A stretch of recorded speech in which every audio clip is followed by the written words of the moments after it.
أعوذ بالله من الشيطان الرجيم بسم الله الرحمن الرحيم إن الحمد لله ونستعينه ونستغفره ونعوذ بالله من شرور أنفسنا ومن سيئات أعمالنا من يهده الله فلا مضل له ومن يضلله فلا هادي له وأشهد أن لا إله إلا الله وأشهد أن محمدا عبده ورسوله. I bear witness that there is no God worthy of worship other than Allah. And I bear witness that Muhammad sallallahu alayhi wa sallam is his slave and final messenger. Brothers and sisters, the blessed month of Ramadan is almost here. Its arrival is just a few days away now. We literally count it on our fingers. Some of us have been eagerly waiting for it to start. And as we wait for it to start, the days suddenly seem longer. Can't wait for it to start. And as we do that, we also get that blessed opportunity to seek forgiveness from Allah subhanahu wa ta'ala in this month, which is known for being the month of forgiveness. This blessed month of Ramadan is almost upon us, my dear brothers and sisters. I hope we are on our feet to prepare for it, to make sure that all our so-called important affairs are done with and moved away aside so that we can come into this month with the best of preparations. This month of Ramadan is also known as the month of the Quran, the book of Allah which was revealed in this month of Ramadan. And Allah subhanahu wa ta'ala, He says what it is. He Himself says what this Quran is. How it is nothing but guidance for mankind. It's a source of guidance. It is the only source of guidance. You look at the rules and regulations that have come down in the Quran. You ponder over them. You see them. And you see that there is a lot of discipline. Quran teaches you a lot of discipline. It teaches you to pray with discipline. A certain order, a certain time. It teaches you to give zakah with discipline. You have to calculate it. You have to be cautious about it. You have to make sure that you give it all. It teaches you to fast with discipline. There is a specific time. You're eating at a specific time. You're sleeping at a specific time. You're praying at specific times. There is discipline all around it. It teaches you discipline from the stories of the prophets, of how disciplined they were in their lives. It teaches you that when you go for pilgrimage, for the Hajj or Umrah, how disciplined you have to be to perform all the rituals in their specific orders. A lot of discipline. And of course, there are more rules and regulations in it. Everything with regards to guiding us to the right path. It teaches you not to lie, to control your tongue. It teaches you not to cheat. It teaches you not to steal. It teaches you that you should not be hurting others. It teaches you that you should not be deceiving others. It teaches you that you should not be killing anyone. It teaches you that you should not be harming anyone. It teaches you that you should not be jealous of anyone, envious of anyone. Rules that will make you attain paradise. These rules are listed down so that you can attain paradise. Rules that you guide you for that.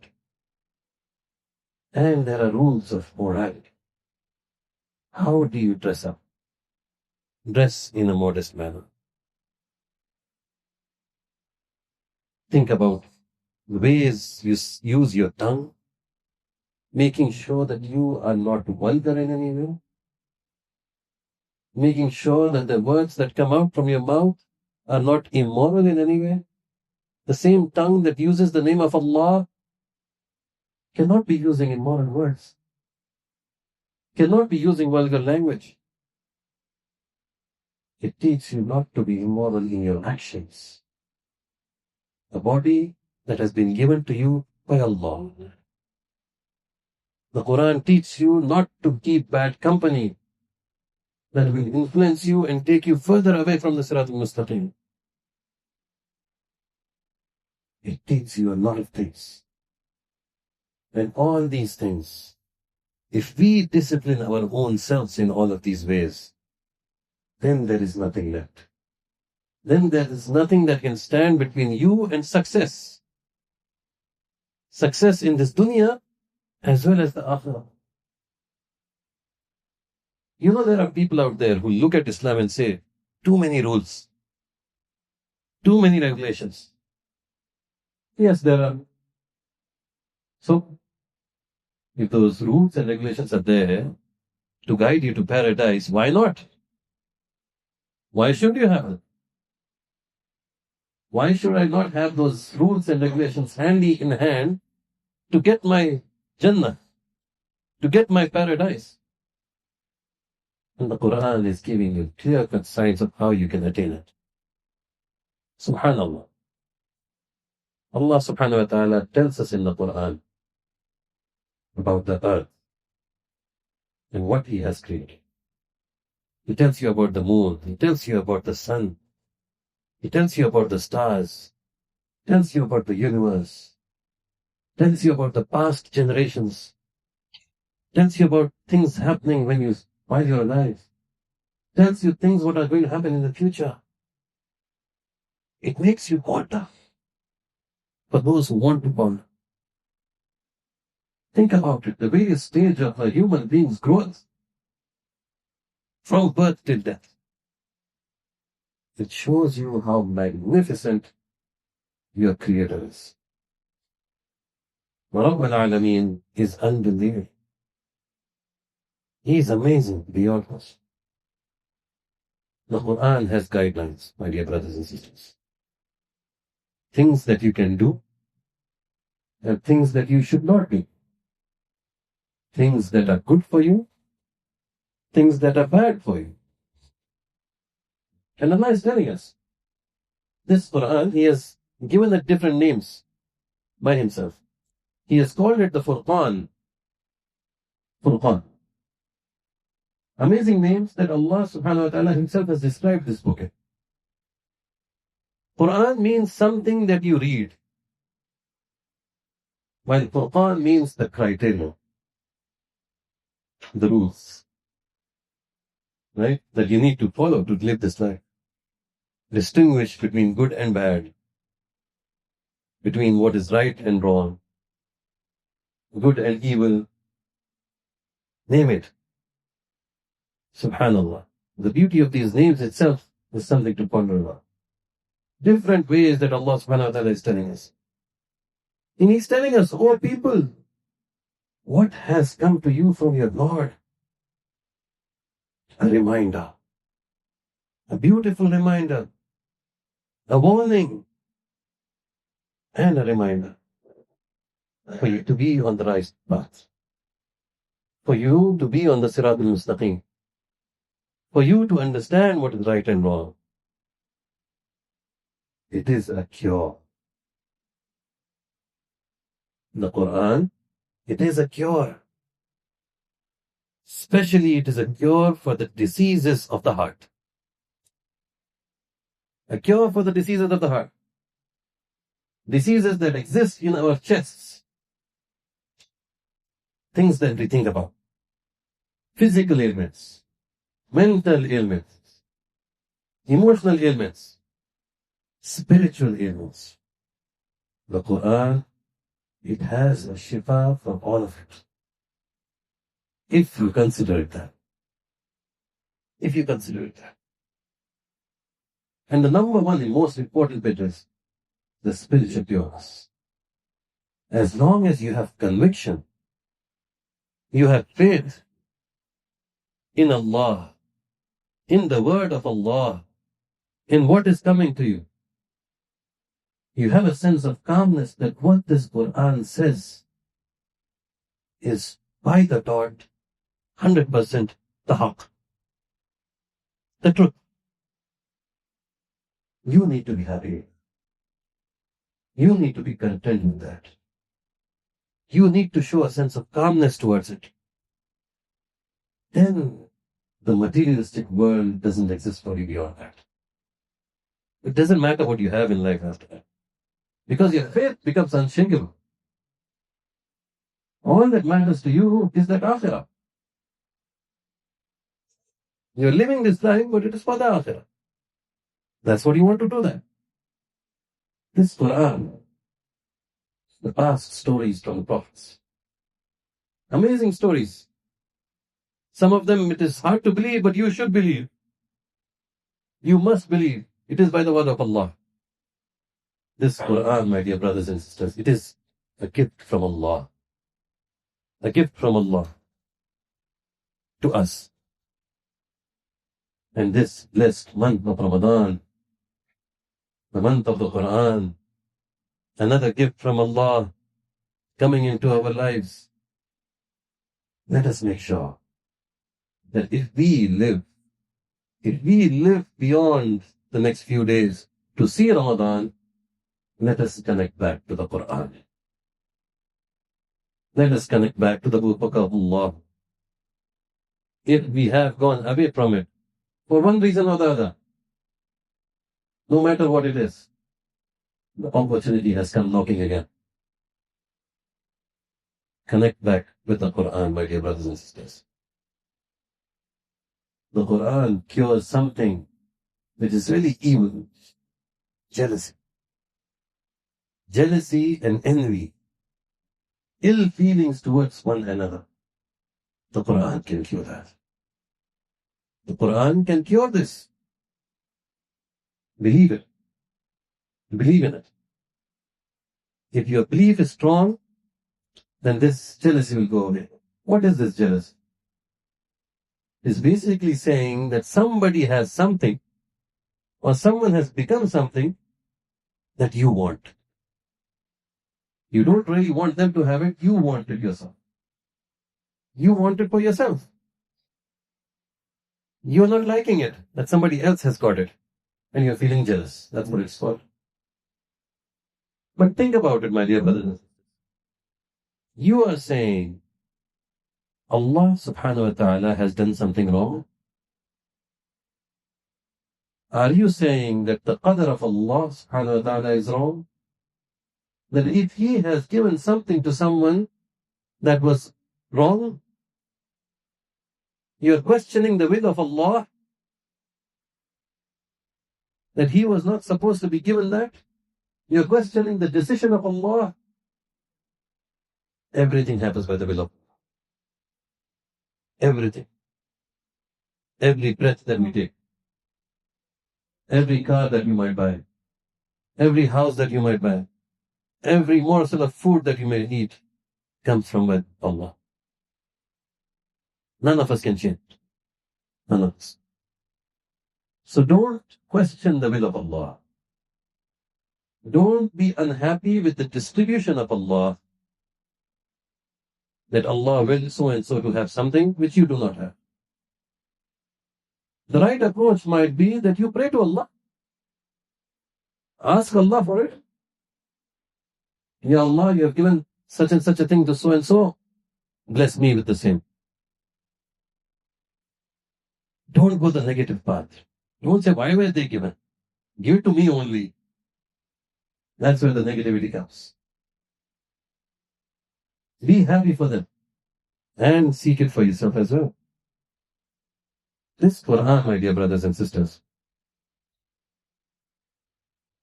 recite it. Recite it as much as you can in this month of the Quran that is coming up. Recite it beautifully. Understand its meanings. Implement it in your lives. And all of that's important if we want to get on the Sirat al-Mustaqim.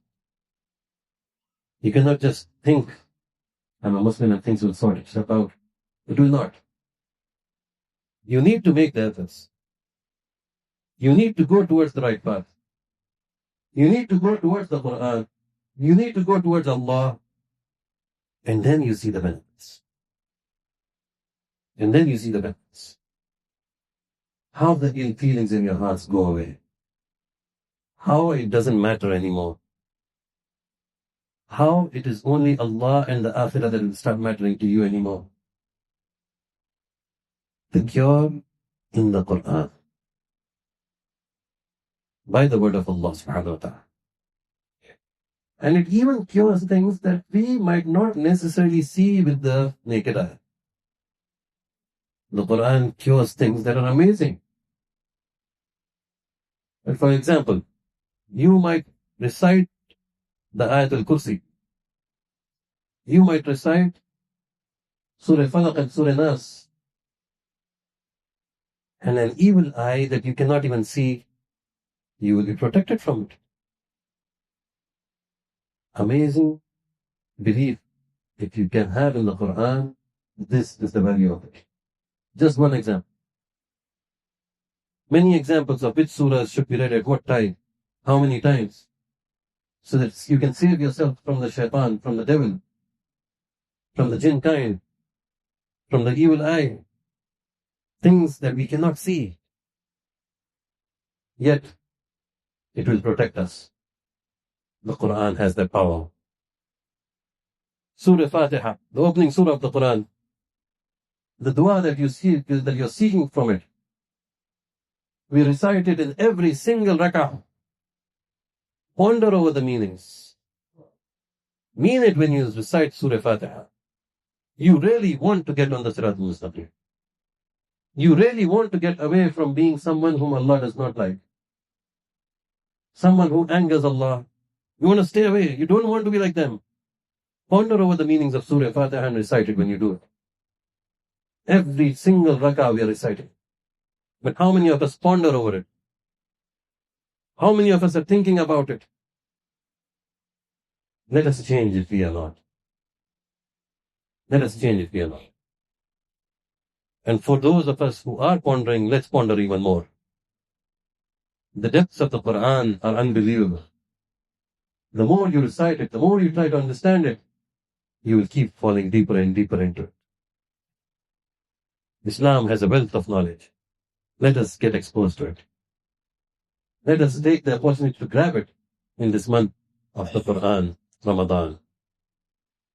According to surveys, even people who don't know Arabic, even people who don't believe, when they listen to the beautiful recitations of the Quran, they are mesmerized by it. They continue to think, what is this beautiful thing that we are hearing? They think about it. It is affecting them when they hear it so beautifully. Think about it. Non-Muslims, non-believers, they listen to the Quran's beautiful recitation and get swayed by it. Some of them start looking into it. Some of them convert and come back to the right path. Subhanallah. Let us make sure that the Quran affects us the same way. Alhamdulillah, we are here for the sake of Allah.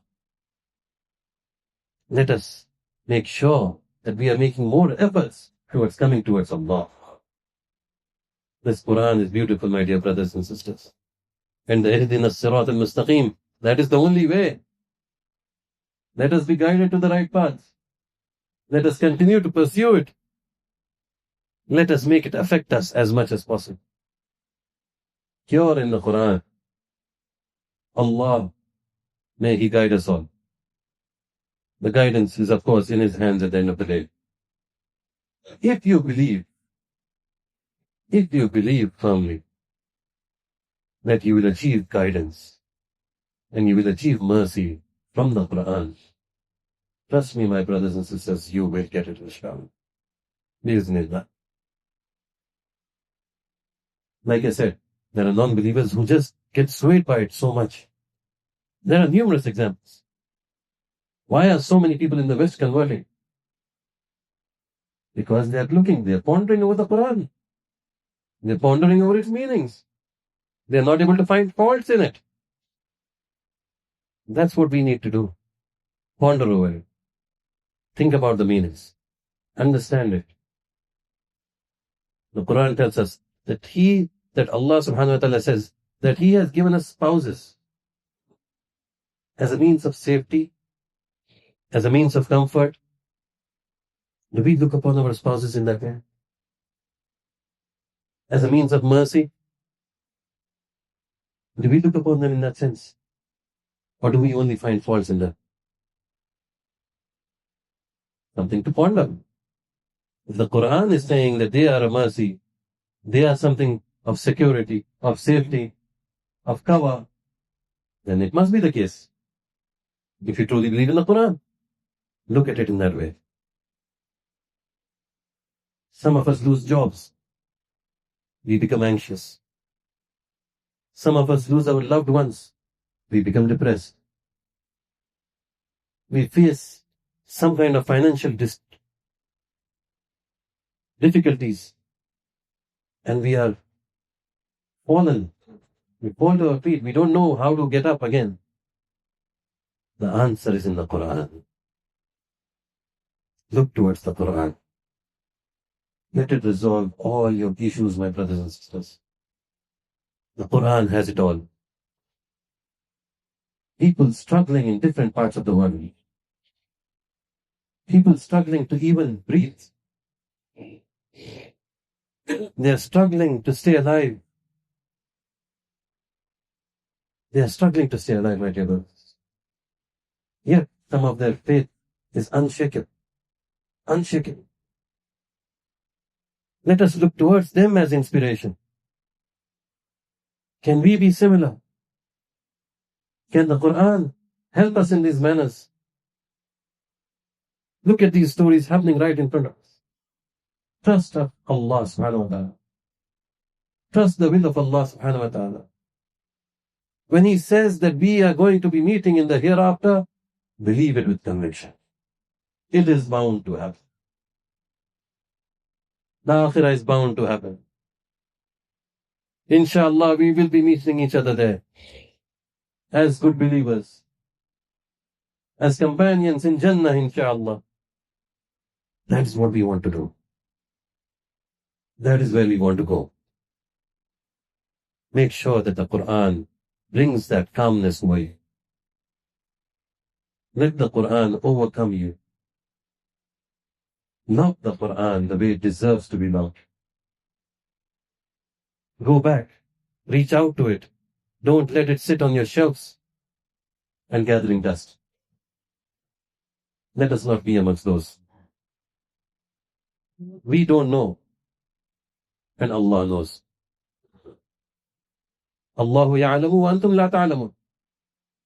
We don't know what is written for us next.